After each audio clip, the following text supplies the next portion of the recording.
Hello, this is Mark Lou Carrier welcoming you to another episode of Fakes, Frauds, and Phonies. Today we're taking a look at Lothar Maskat and his magical medieval turkey. Now, no criminal wants to be caught, right?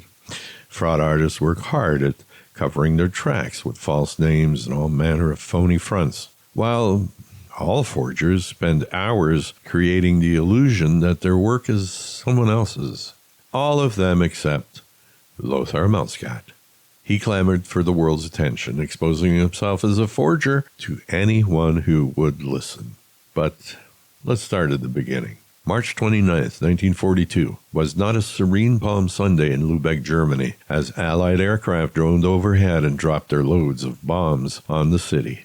The Marienkirche, the Church of St. Mary's, suffered a direct hit and a raging fire ensued.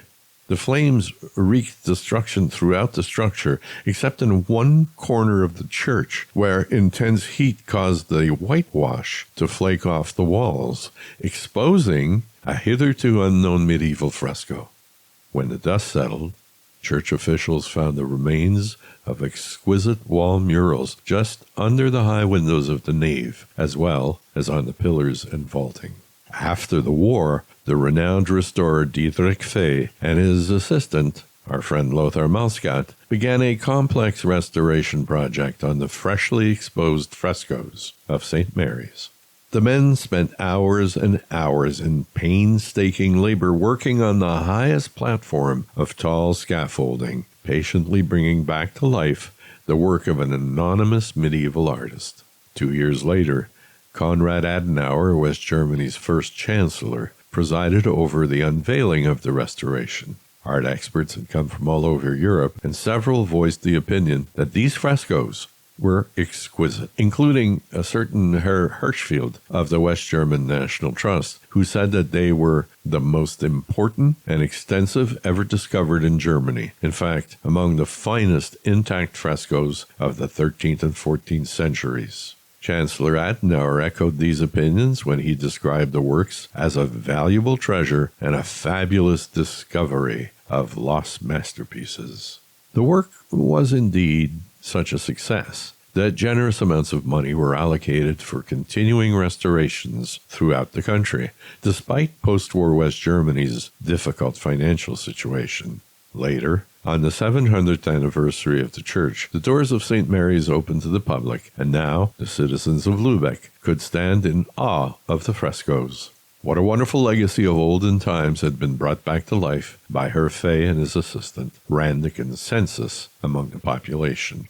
But then, why was Lothar Maskat running around telling everyone that the frescoes were forgeries, painted from scratch rather than restored from the originals?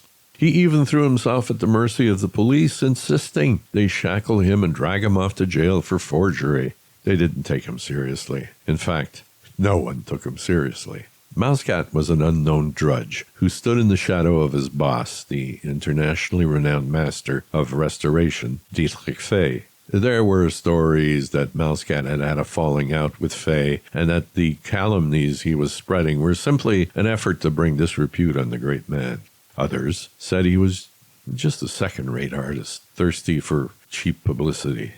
Maskat would not shut up, no matter how much derision his confessions met with. He kept insisting that the frescoes of St. Mary's and many other churches, he insinuated, were not restored medieval works, but original Maskats.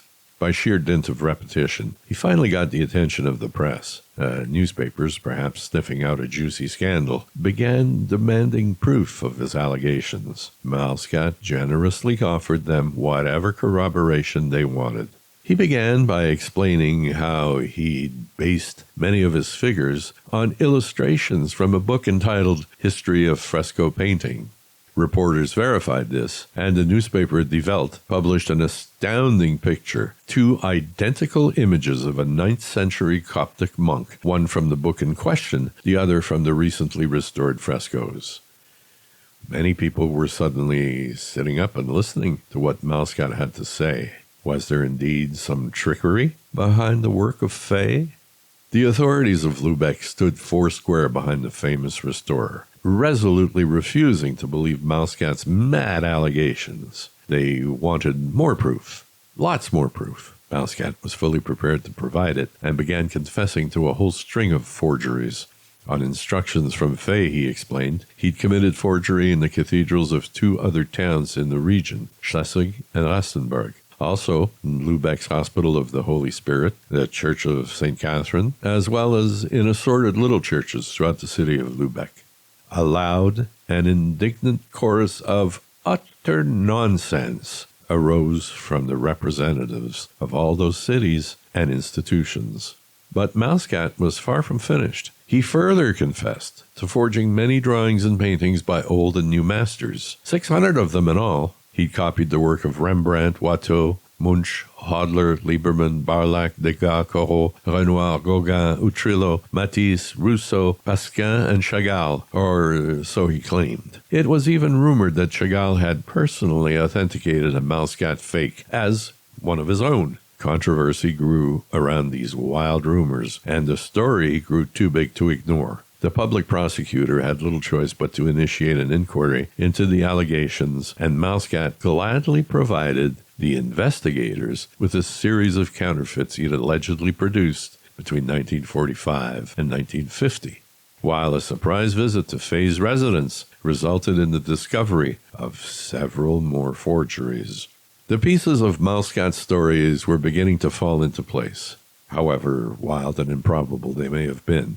And the famous St. Mary's frescoes, what about them? A committee of experts studied them, and X-rays consequently showed beyond a doubt that all the drawings were of recent origin. There was not a trace left of medieval fresco. Without making the slightest effort to preserve any of the ancient works, Fay and Maskat had scraped away at what little antique coloration remained, whitewashing the wall and adding their own medieval frescoes. The works not only looked amazingly fresh and recent, as the experts had marveled, they were fresh and recent.